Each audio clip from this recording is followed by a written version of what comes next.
Why treatment for sex addiction isn't working. Maybe you've tried a bunch of programs, or maybe just one, but you're just feeling like it's not working. I'm going to talk to you about why. You're going to understand what's going on in your treatment, and I'm going to show you what kind of therapy will put you on the road to real recovery.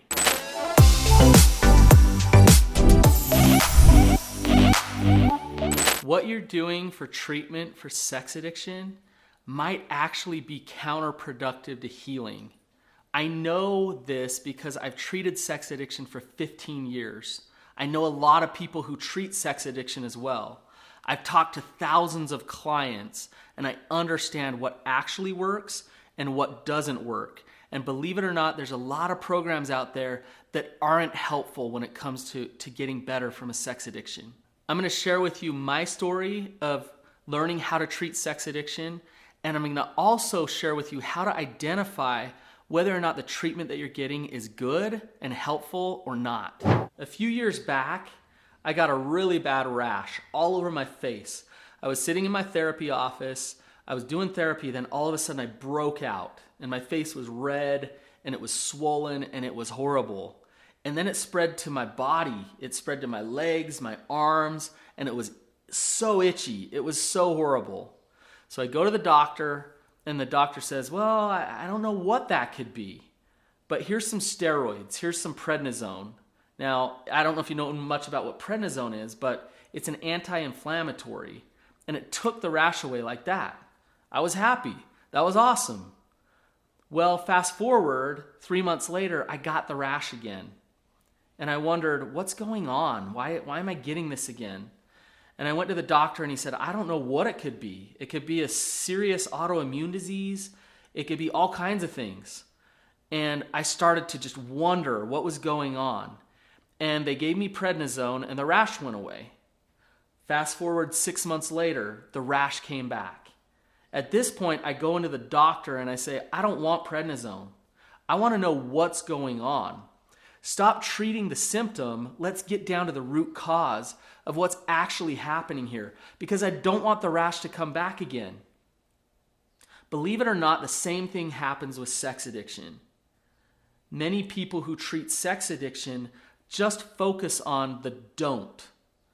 Don't act out anymore. Don't get prostitutes anymore. Stop masturbating. Stop looking at porn. Here's your relapse prevention tools to stop doing that. And what they do is they set up a system of force and control, which actually leads to acting out again. Let me give you an example. If you've ever been on a diet, you know what I'm talking about. You're saying, I'm quitting sugar altogether. I'm done. So it's New Year's. You quit sugar and you stop it and you force yourself not to eat sugar anymore. Then all of a sudden, your birthday comes around. Valentine's Day comes around and you've been forcing yourself not to eat sugar. That chocolate cake is right in front of you and you take that first bite. All of a sudden you're binging, you're consuming, you're eating because you've been trying so hard not to eat that sugar. Another thing that happens is you're focused on sugar all the time. You're noticing everywhere it is because you're trying so hard not to do it. When you're focused on sobriety, then you're not focused on real recovery. You're forcing yourself not to do something, and it's not helpful for your recovery. I meet with men all the time, and women all the time, who have been to 4, 5, 6 different treatment programs, and they're still struggling with the same stuff. Now, some of these people have found some sobriety. They've been sober for a year or 2 years. But they're still struggling in their marriages, struggling in their careers, feeling a void in their life, feeling depressed and anxious, and not much is better even though they're sober. That's not recovery. Recovery is about finding peace. It's about understanding who you really are. Recovery doesn't mean that life is perfect, but it means that you can handle life as it comes and that you're resilient to certain things. You can step into some discomfort and deal with pain. That's what recovery is. Sobriety, long-term sobriety, is a byproduct of real recovery. When you're forcing yourself to be sober, you're not getting better. You're actually feeding the shame. Because every time you relapse, You're going to feel worse about yourself. You're going to realize that you're not okay. But when you're focused on healing those deep wounds, when you're focused on understanding who you really are, then when you do relapse, if you relapse, you'll be able to handle it with self-compassion, with honesty, and authenticity in your life. That's what real healing is. With sugar, if I'm focused on not eating sugar because I have to stop, because I'm fat and I'm unhealthy and I need to stop doing that, then I still believe that I'm not okay. I still believe that I'm not healthy. But if I force myself to stop doing that thing, then somehow it's going to gain my self-worth and I'm going to be okay. But if I know that I'm a healthy person who happens to eat too much sugar, if I know that I'm a good person who happens to have a problem with food, first and foremost I know that I'm good, then I'm more likely to take care of myself and love myself and have compassion with myself. And as that happens, my energy is going to be about confidence and self-worth, and I'm not going to want to hurt myself with sugar anymore because it hurts me, as opposed to just forcing myself not to do it to feel good enough about myself. Whether it's sugar or whether it's acting out sexually, if you're focused on not doing something, then that's not going to help you understand who you are, gain back your self-worth, and have self-confidence. You can go off sugar and lose a bunch of weight. You can be sober from your sex addiction for a long, long time. You can still have that void of shame underneath. Before I get to what it takes to heal the root cause and to actually heal, then please like this video and subscribe to my channel. I talk about this stuff all the time.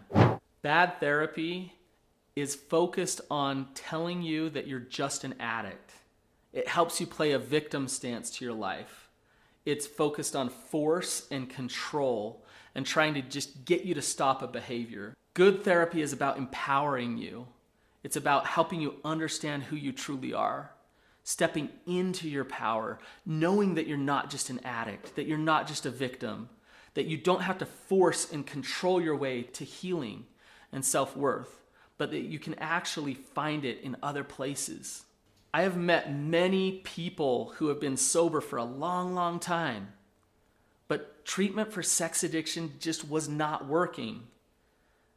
And it wasn't working because they were too focused on stopping the behavior. Let's talk about what treatment does actually work and addresses the root of the issue. You need to turn to the monster and face it. Deal with the fear, deal with the shame, deal with the trauma. If you're going to a place that's not taking you into the trauma, not helping you process through what has caused the shame that's underneath your addiction, then you're going to stay stuck. So find a treatment program that has modalities like EMDR or accelerated resolution therapy or parts work. All of these things are trauma-based therapy that takes you down to the scariest, hardest stuff to face and helps you heal it, helps you find peace even though you've experienced that trauma. Another thing that's important, and this one is on you, it's not on the treatment, but it's that you're willing to step into the pain and process the pain. The only way past something is to go through it. And it's possible for you to process this pain, this fear, this shame. That's what's driving your addiction. And if you want to focus only on sobriety, you might be doing that just to avoid the pain underneath. So be willing to let go, let God in, and allow yourself to process through the pain. The next one is really kind of a weird one, but love your pain, love your fear, love the monster. I do this assignment with the guys in my groups where I have them write a letter to their addict part. And what they do is they talk about everything that that addict part has done for them, all of the good stuff that it's provided for them in their life. I know it sounds backwards, but one of the reasons why we do it is because I don't want them to have shame around that addict part. When they can accept that it's there and it's there for a reason and it's been giving them certain things that they've gone back to it over and over again, once they can accept that, then they can say, hey, I'm good to let you go. You can go now. So instead of shaming yourself for having the addiction or shaming yourself for having these parts inside of you, understand that they have been a part of you and that's okay, but you're ready to move forward. The next thing to do is to actually surround yourself with people who support you. Your inputs into your life are so important. Bad therapy focuses on the outcomes. Let's fix all the outcomes here. Good therapy focuses on the inputs into your life. If you focus there on the inputs, then you'll automatically get the outcomes that you want. Have healthy people around you. Have healthy habits, good hobbies. Work toward a career that you love. If you have these things going on, then you're going to be much less likely to stay stuck in your addiction. If you found this video interesting and it's got you thinking about what real recovery is, then you might find my other video, What Nobody Wants to Say About Sex, really interesting. So go check it out here.